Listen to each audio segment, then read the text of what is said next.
The water temperature is 28 degrees Fahrenheit. Salt water freezes at 28.4.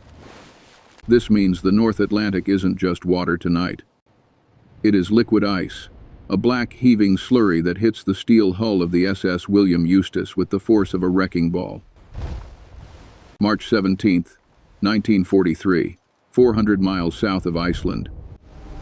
Inside the galley, 28-year-old Tommy Lawson grips the edge of the stainless steel sink as the floor drops out from under him. The Liberty ship rolls 30 degrees to port. A stack of drying racks clatters to the deck. The smell in here is specific stale cabbage, damp wool, and the metallic tang of fear that no amount of scrubbing can remove. Tommy isn't a soldier. He isn't a sailor. He's a cook who dropped out of school at 14 to peel potatoes. He dips his hands back into the gray, lukewarm dishwater. 600 yards away, 400 feet down, the silence is absolute. Kapitän-Leutnant Helmut Mansek sits in the control room of U-758. The air inside the submarine is heavy, smelling of diesel oil and unwashed bodies. It is hot, humid, and silent. Mansek doesn't look at his periscope. He looks at his hydrophone operator. The young German sailor is pressing the rubber headphones so tight against his skull his knuckles are white. He closes his eyes. He isn't looking for the ship. He is listening for it. Contact bearing 280, the operator whispers. Heavy machinery noise. Fast screws. Range. Closing. Captain Mansek nods. He doesn't need to see the William Eustis. He doesn't need radar. He doesn't need luck. Up on the surface, the Liberty ship is screaming. Not with a siren. Not with a radio. But with its propeller. Every time the massive bronze screw turns, it creates a pocket of low pressure that boils the seawater instantly. It's called cavitation. To the human ear on deck, it sounds like the churning of water. To the hydrophones on U-758, it sounds like a freight train driving through a library. It is a beacon, a constant, rhythmic pulse announcing to every predator in a 50-mile radius exactly where dinner is served. Tube 1. Ready, Mansek says. Tommy Lawson scrubs a plate. He watches the bubbles in his sink vibrate. Fire. The torpedo leaves the tube with a hiss of compressed air. It travels at 30 knots. It takes exactly 42 seconds to cross the gap. In the galley, Tommy feels it before he hears it. A thud. A dull, sickening impact that vibrates through the soles of his boots. Then, the world turns white. The explosion creates a shockwave that travels through the ship faster than the speed of sound. The bulkhead blows out. The lights die. The freezing Atlantic rushes in, not as a leak, but as a wall. This is not just a tragedy.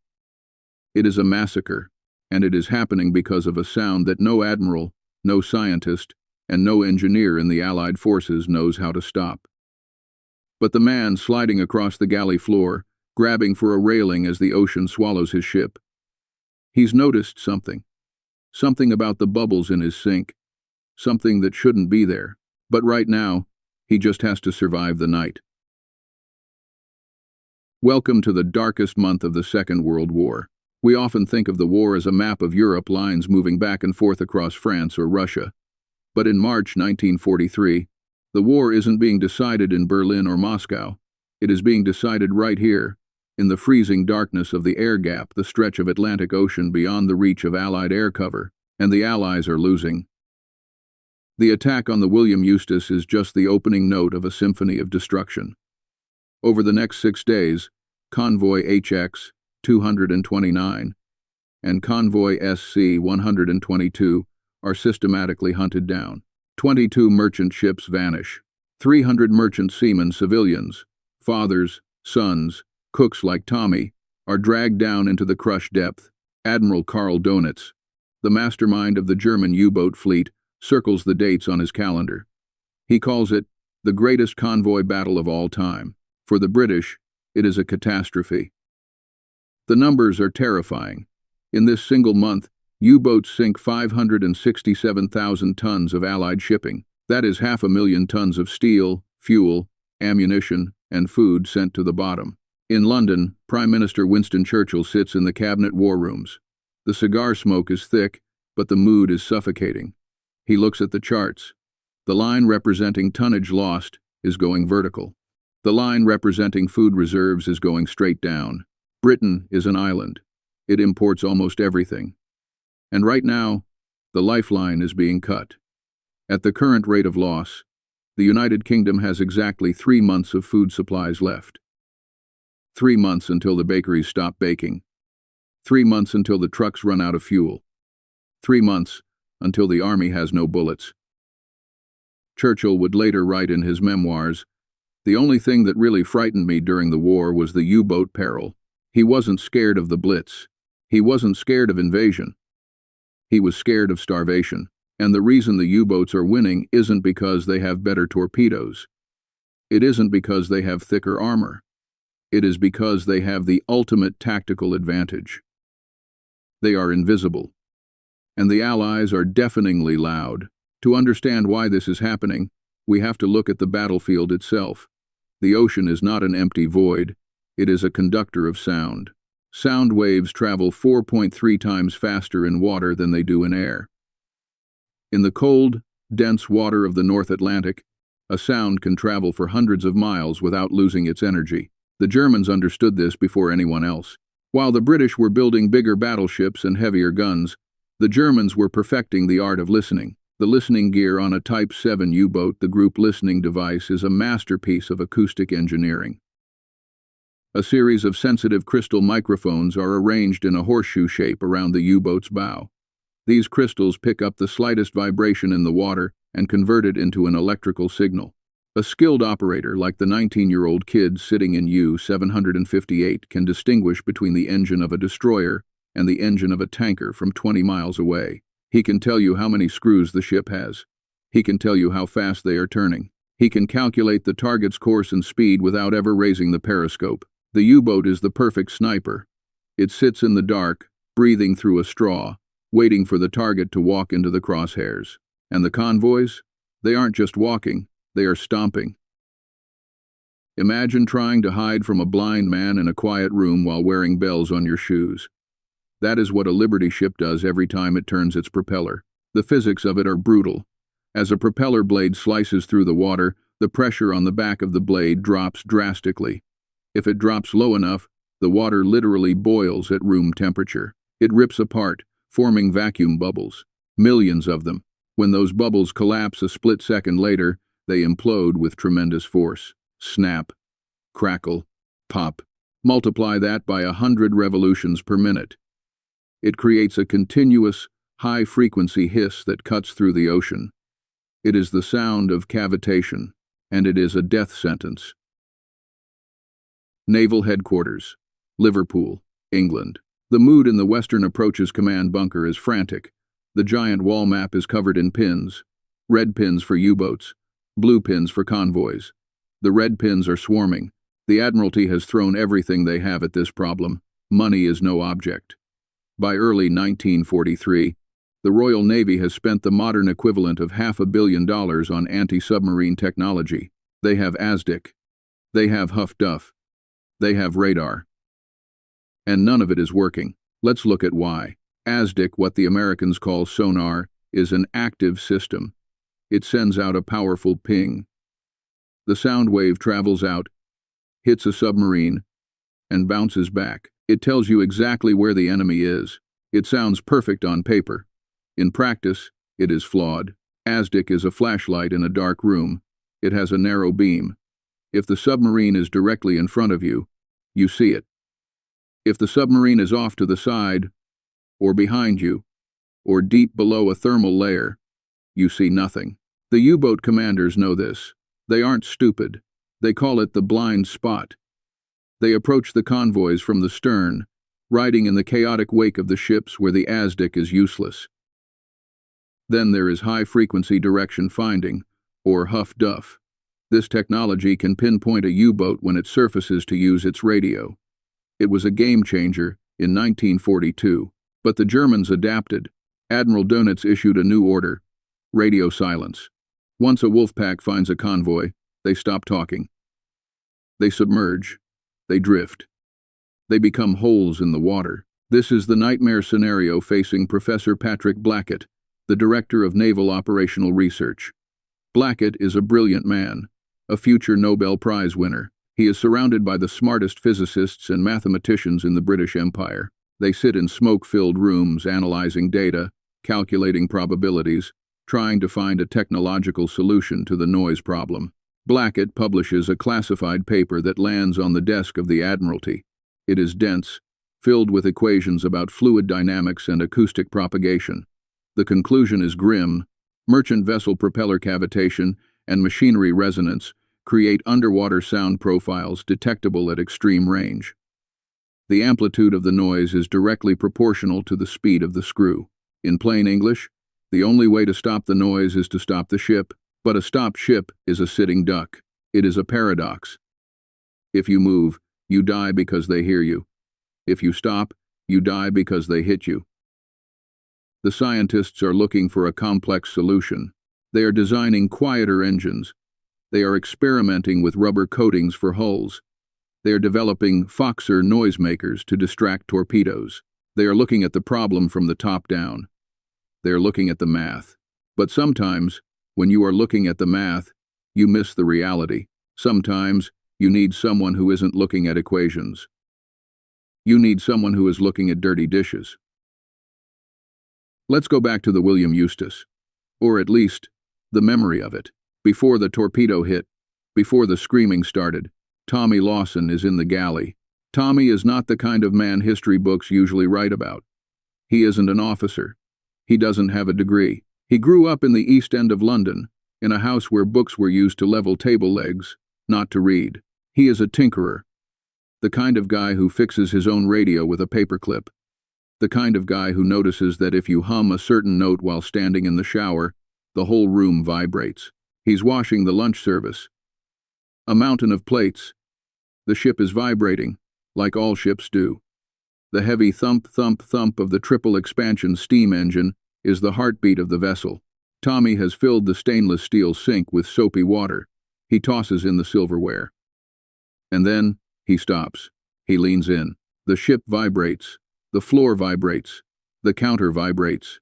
But the water in the sink, it is perfectly still. The vibration isn't traveling into the water in the basin. The silverware at the bottom isn't rattling. Tommy taps the side of the sink. Ping. The water ripples. He puts his hand on the counter. Thrum. The vibration is strong. He looks at the sink again. It's suspended. It's insulated. It's just a random moment. A cook avoiding work for 10 seconds. But in his brain, a brain that has never sat through a physics lecture in its life, a gear turns. Why doesn't the vibration move into the sink? Because the sink isn't bolted directly to the frame, in the same way the engine is bolted to the hull. There is a gasket, a layer of rubber, a separation. It seems obvious, it seems trivial, but Tommy Lawson looks down at his feet. He imagines the massive engine room 3 decks below. He imagines the propeller shaft, a solid rod of steel 50 feet long, bolted directly to the hull plates. Every time that engine turns, it hammers the hull. The hull acts like a giant drum skin. It amplifies the sound. It turns the ship into a massive underwater speaker. The cavitation from the propeller is bad. But the hull resonance? That's the bass line carrying the tune. Tommy wipes his hands on his apron. It's the mounting, he mutters to nobody. It's all hard-mounted. He doesn't know the word acoustic decoupling. He doesn't know the word harmonics. He just knows that if he put a piece of rubber between the sink and the counter, the sink would stop shaking. So, what if you did that to the engine? It is a thought so simple, so childish, that a naval architect would laugh you out of the room. You can't just put a piece of rubber under a 200-ton steam engine. The torque would rip it apart. The heat would melt it. The physics are impossible. But Tommy doesn't know it's impossible, and that is his greatest advantage. 6 hours later, Tommy is in a lifeboat, watching the William Eustace slide beneath the waves. The oil fires on the surface light up the faces of the survivors. They are covered in grease, shivering, traumatized. Most men in that lifeboat are thinking about their families. They are thinking about the cold. They are praying for a destroyer to spot them. Tommy is thinking about the sink. He is angry. He is furious. Because he realizes now that the sound that killed his ship, the sound that called the U-boat from the dark, didn't just come from the water. It came from the ship itself, and he thinks he can fix it. But first, he has to get back to land. And then, he has to convince the most stubborn, traditional, hidebound organization on the face of the earth, the British Royal Navy, to listen to a cook. The odds of Tommy Lawson surviving the lifeboat are 50-50. The odds of the Admiralty listening to him? 0, or so it seems. Because, while Tommy is shivering in the North Atlantic, the carnage of March 1943 is forcing the British command to reconsider everything. The loss of Convoy HX 229 is the breaking point. When the survivors finally reach Liverpool, the debriefings are brutal. Intelligence officers interview every captain, every radio operator. They want to know what happened. They want to know why the U-boats were so accurate. Tommy Lawson walks into the debriefing room. He is wearing an ill-fitting borrowed suit. He looks tired. The officer behind the desk is a commander. Crisp uniform, tired eyes. He expects another story about torpedo tracks and failing flares. Name? The commander asks. Lawson, Thomas, ship's cook. What did you see, Mr. Lawson? Tommy sits forward. It's not what I saw, sir. It's what I heard. Or what I didn't hear. The commander sighs. He taps his pen.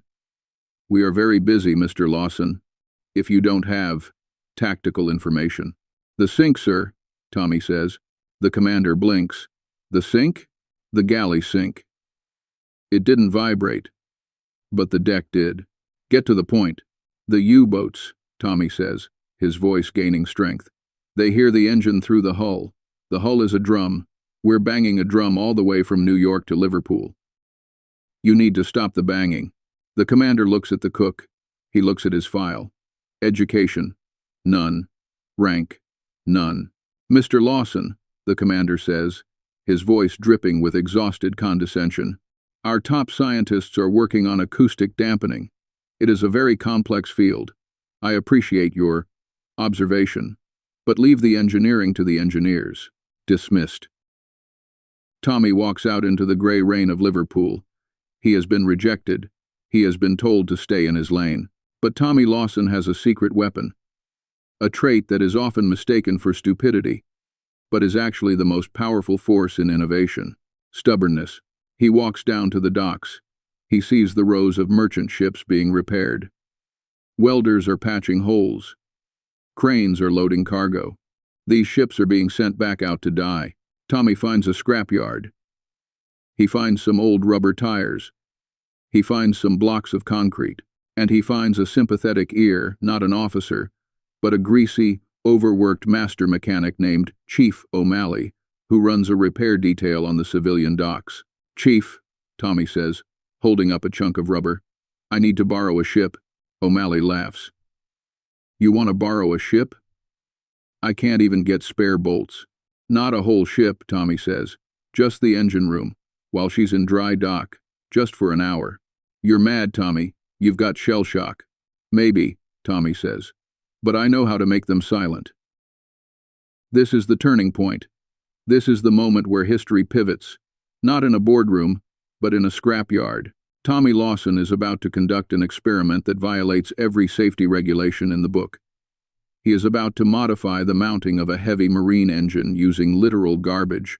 If he's wrong, the engine will tear itself loose, destroy the drive shaft, and possibly sink the ship in the harbor.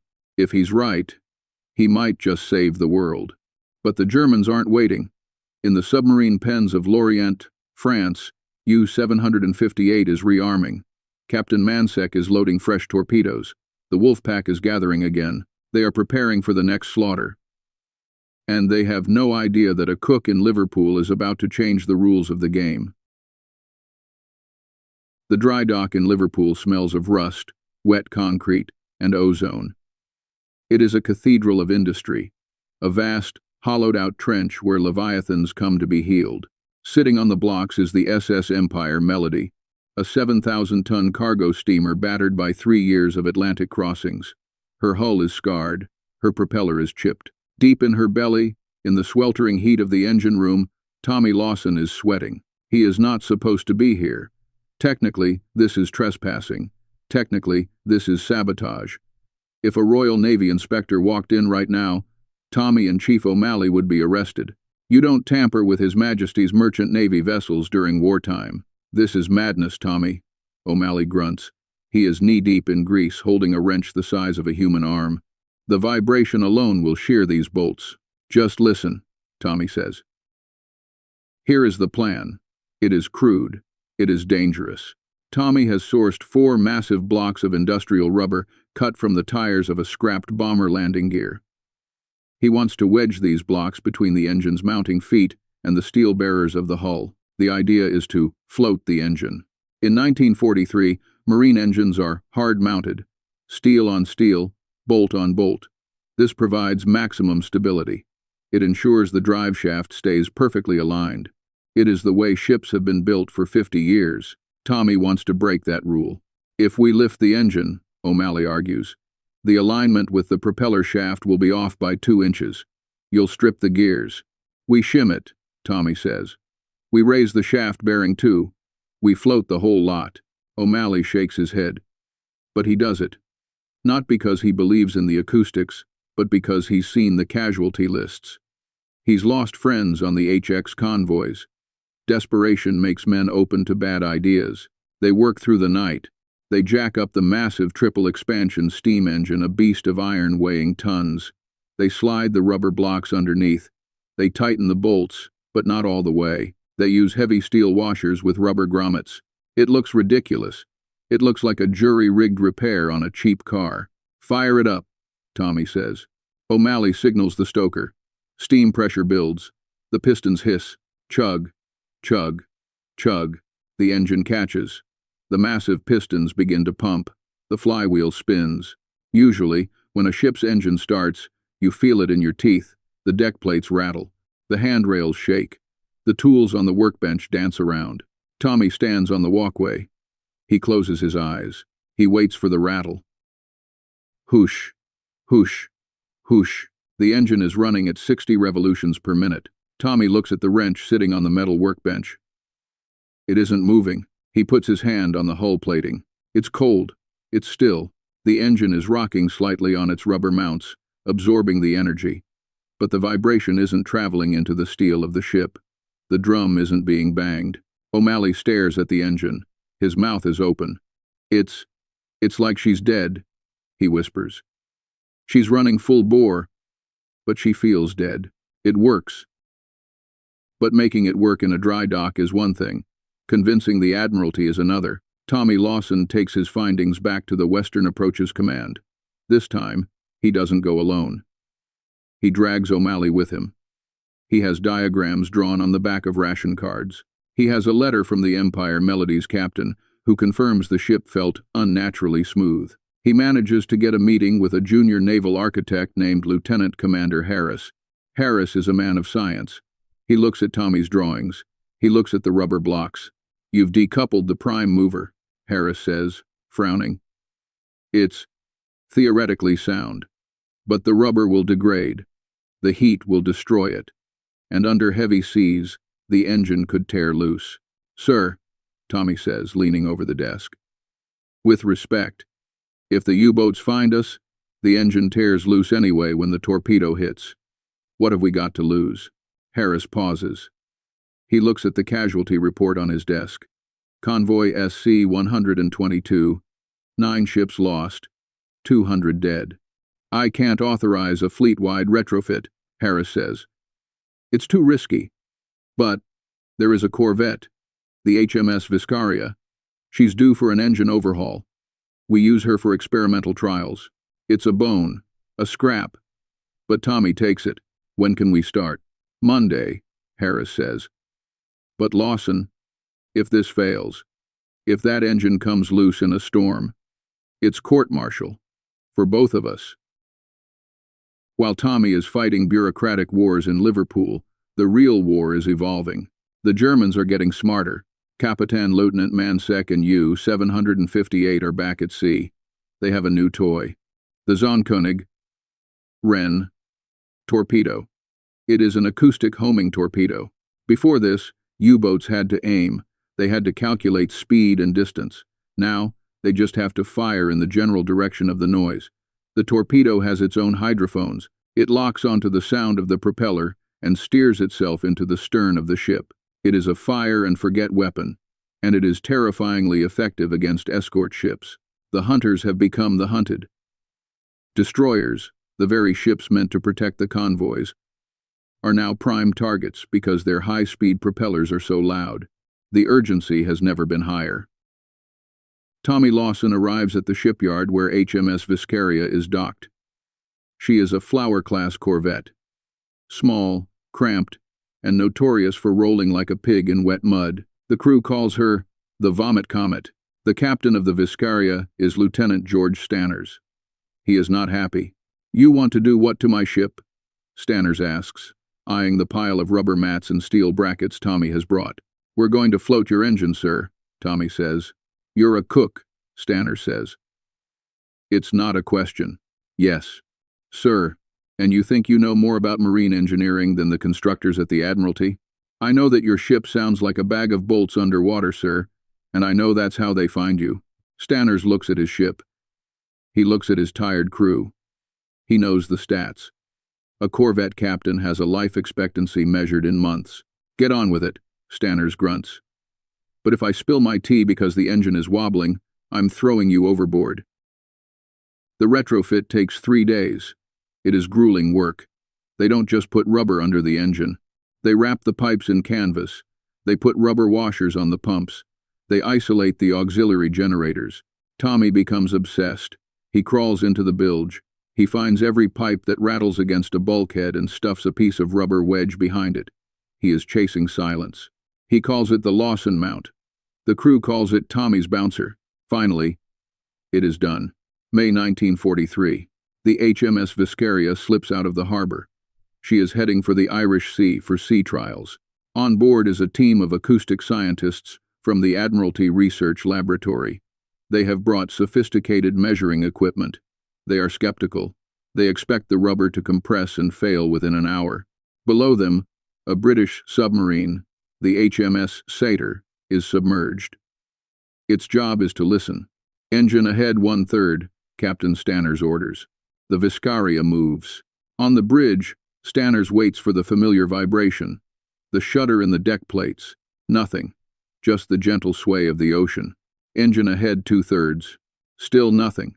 The tea in Stanners' cup barely ripples. Full ahead. The corvette surges forward. She is doing 16 knots. Usually, at this speed, the ship feels like it's tearing itself apart.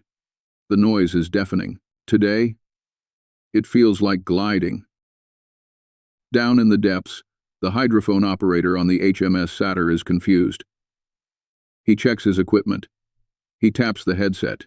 "Target bearing?" the captain of the submarine asks. I can't confirm, sir," the operator stammers. "I have visual contact through the periscope. She's right there, 2,000 yards. And the sound? She sounds... Wrong, sir. She sounds like she's 5 miles away. Maybe 10. The signature is all fuzzy. No hard knocks.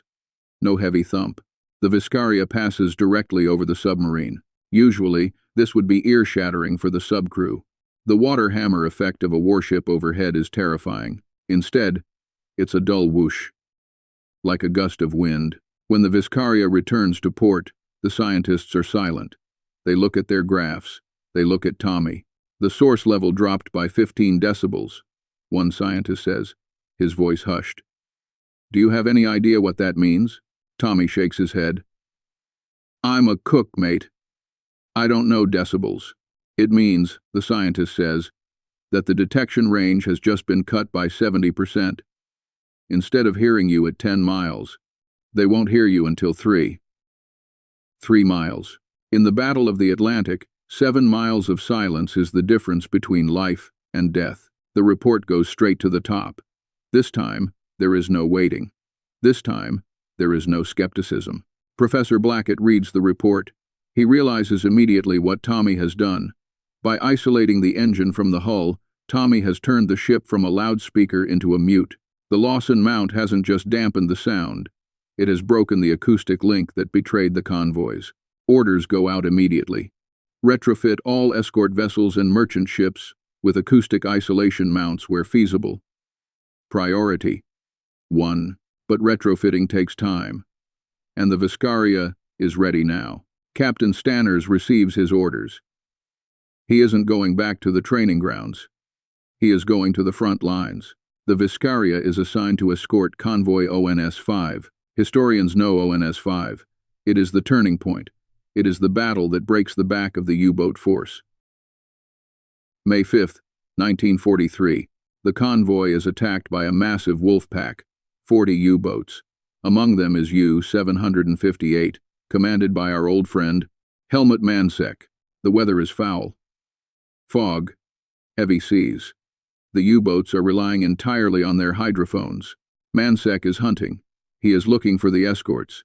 He wants to clear the path to the merchant ships. Contact? He asks. The operator shakes his head. Confusing signals, Captain. I hear faint machinery, but it sounds distant. Weak. Range? Hard to say. Maybe 8,000 meters. Mansek frowns. Bring us up to periscope depth. Let's take a look. U-758 rises. Mansek spins the scope. He gasps. The destroyer, no. The corvette isn't 8,000 meters away. It is right on top of them. The Viscaria looms out of the fog, less than 1,000 yards off the starboard bow. Alarm! Mansek screams. Dive! Dive! But it is too late. Captain Stanners on the Viscaria has picked up the U-boat on his radar, which works just fine in the fog. But the U-boat didn't hear him coming. Depth charges. Pattern B. Fire. The Viscaria rolls over the dive point.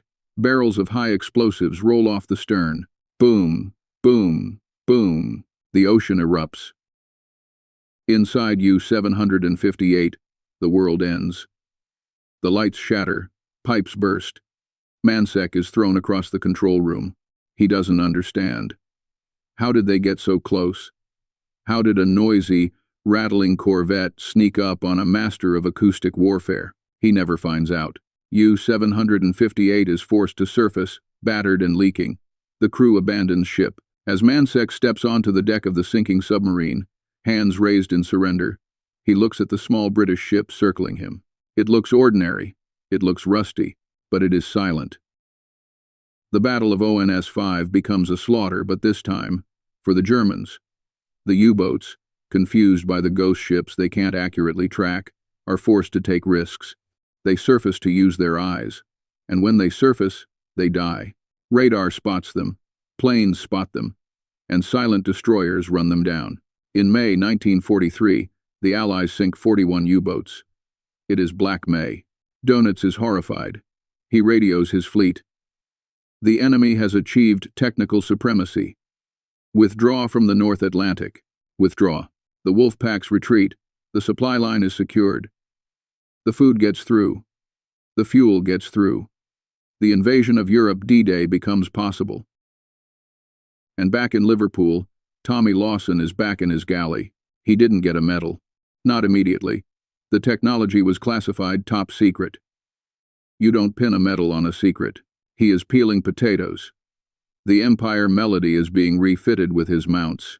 Chief O'Malley comes in. He looks at Tommy. They say we sank 6 of them, O'Malley says. 6 U-boats in one night. Tommy nods. He drops a potato into the water. Plop. The water, Tommy says quietly.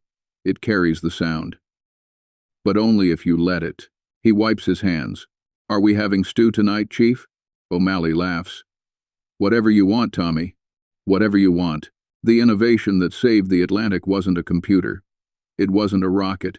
It wasn't developed by a team of PhDs in a lab coat. It was a piece of rubber scrap, scavenged by a man who knew how to wash dishes. But the story doesn't end there, because what Tommy Lawson discovered, the principle of acoustic decoupling, didn't just win the war. It changed everything that came after it. May 24th, 1943. The North Atlantic is calm. The fog has lifted. For the first time in 3 years, a convoy of 60 ships crosses the air gap without a single loss. No torpedoes. No explosions. No screams in the night. Admiral Donitz sends a coded message to all U-boats. Stop attacking convoys. Retreat to the shelf. It is an admission of defeat. The Battle of the Atlantic, the longest, most complex naval battle in history, has effectively ended. The Allies have won. But here is the strange part. If you read the official history books published in the 1950s, they will tell you that the Allies won because of radar. They will tell you it was because of long-range Liberator bombers. They will tell you it was because of code-breaking Alan Turing and the Enigma machine. And those things are true. They were the eyes and the brain of the victory. But the ears, the reason the U-boats went blind? That part of the story remained classified for decades. Because the British Navy realized something terrifying. If Tommy Lawson could figure out how to silence a ship with a few rubber tires in a scrapyard, then the Russians could figure it out too. The principle of acoustic decoupling became one of the most guarded secrets of the Cold War. The innovation that started in a galley sink became the foundation of modern stealth warfare. Let's fast forward. 1960. The height of the Cold War. The U.S. Navy launches the USS George Washington. It is the first ballistic missile submarine. It carries 16 Polaris nuclear missiles. It is a weapon that can end civilization in 30 minutes. But its greatest defense isn't its armor. It isn't its speed. It is its silence. Inside the George Washington, the nuclear reactor, the turbines, the pumps, every single piece of moving machinery is mounted on a raft, a massive steel platform that floats on rubber mounts inside the hull. It is the Tommy Lawson principle, engineered to perfection. Because of this, a nuclear submarine, weighing 18,000 tons, makes less noise underwater than a shrimp snapping its claws. This technology changed the balance of power. It prevented World War III because it guaranteed, mutually assured, destruction. Neither side could strike first because they couldn't find the other side's submarines. They were ghost ships, circling the globe in silence, protected by the physics of rubber and steel. And it all traces back to a man who just wanted to stop his dishes from rattling. But what about Tommy? What happens to the man who changes the world but isn't allowed to tell anyone? This is the bittersweet reality of wartime innovation. Tommy Lawson didn't become a famous admiral. He didn't get a knighthood. He didn't get rich. After the war, the merchant navy was downsized. The Liberty ships were scrapped or sold. The heroic struggle of the Atlantic faded into memory. Tommy went back to London. He opened a small bakery in the East End. For 40 years, he woke up at 4 a.m. to knead dough. He listened to the radio. He watched the world change. He watched men land on the moon. He watched the Berlin Wall rise. And every time he saw a news report about a new stealth submarine or a quiet luxury car, he would just smile. He died in 1988. At his funeral, there were no naval honors, no 21-gun salute, just his family, his neighbors, and a few old men who remembered the war. But amongst his papers, found in a shoebox under his bed, was a letter. It was dated June 1944. It was from Captain James Bannerman, the man who commanded the William Eustace, the ship that sank in our opening scene. Bannerman had survived the war. He had commanded one of the first ships retrofitted with the Lawson mount. The letter was short. Dear Mr. Lawson, my new ship, the SS Fort Williams, was targeted last week near the Azores. I saw the torpedo wake. It missed us by 20 yards. The U-boat surfaced to use its deck gun, and our escort sank it. The German captain was rescued. He told me he fired at the sound of my screws, but the sound was ghostly. He aimed for where he thought I was, not where I was. I am writing this because I have a daughter now. She was born 3 days ago. She has a father because of you. They tell me your invention is a secret, but to me, it is a miracle. Thank you for the quiet. J. Bannerman. That letter was the only medal Tommy ever needed. So, why does this story matter today? Why spend 30 minutes talking about rubber blocks and U-boats? Because we live in a world that is obsessed with complexity. We have artificial intelligence. We have quantum computing. We have problems like climate change and energy crises that seem so massive, so technical, that we assume only the experts can solve them. We assume that if you don't have a PhD from MIT, You don't have a seat at the table. But the story of the mad tank innovation, or in this case, the naval innovation, teaches us the opposite.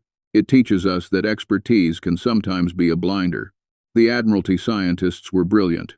They knew everything there was to know about wave propagation and fluid dynamics. But because they knew so much, they were trapped by the rules. They knew you couldn't float a 200-ton engine. They knew the torque would be too high. They knew the heat would be too great. They knew it was impossible. Tommy Lawson didn't know it was impossible. He was ignorant. And his ignorance gave him the freedom to see the solution. He looked at the problem not as a mathematician, but as a cook. The sink isn't vibrating. Why? The engine is vibrating. How do we make it like the sink? It is a principle called first principles thinking. You strip a problem down to its most basic physical truth, ignoring all the industry standards and best practices. Elon Musk used it to build SpaceX. Steve Jobs used it to build the iPhone, and Tommy Lawson used it to defeat the Nazi Navy. There is a concept in psychology called functional fixedness. It's a cognitive bias that limits a person to using an object only in the way it is traditionally used. To a naval architect, a rubber tire is landing gear. It belongs on a runway. To Tommy, a rubber tire was a vibration isolator. It belonged under an engine, the ability to look at trash and see a weapon, the ability to look at a limitation and see an opportunity. That is the essence of human ingenuity. Today, the legacy of that March night in 1943 is everywhere. If you drive a modern car, the engine is mounted on hydraulic damped rubber mounts. You don't feel the vibration. That's Tommy. If you live in an apartment building near a subway line, the building's foundation is likely isolated on neoprene pads to stop the rumble. That's Tommy. If you use noise-canceling headphones, the principle of understanding and manipulating acoustic waves starts here. But the deepest lesson is personal. How many times have you had an idea, a crazy thought about how to fix something at work, or how to solve a problem in your life? And how many times did you kill that idea immediately because you told yourself, I'm not an expert. If it was that simple, someone else would have done it. They'll laugh at me. Tommy Lawson was laughed at. He was dismissed. He was a cook telling commanders how to build ships. But he was right. The next time you are washing dishes, the next time you are doing a mundane task, and you notice something strange, a pattern, a vibration, a glitch, don't ignore it. Don't assume the experts have seen it. Stop. Look closer, because the solution to the biggest problem in your world might be sitting right there in the sink. The North Atlantic is quiet now. The U-boats are rusting on the ocean floor, iron tombs for the men who once terrorized the world. The convoys are gone. But if you take a boat out there, 400 miles south of Iceland, and you cut the engine, you can hear the wind, you can hear the waves, and if you listen very closely, you can hear the sound of victory. It isn't a fanfare, it isn't a cheer, it is the beautiful, perfect sound of nothing at all.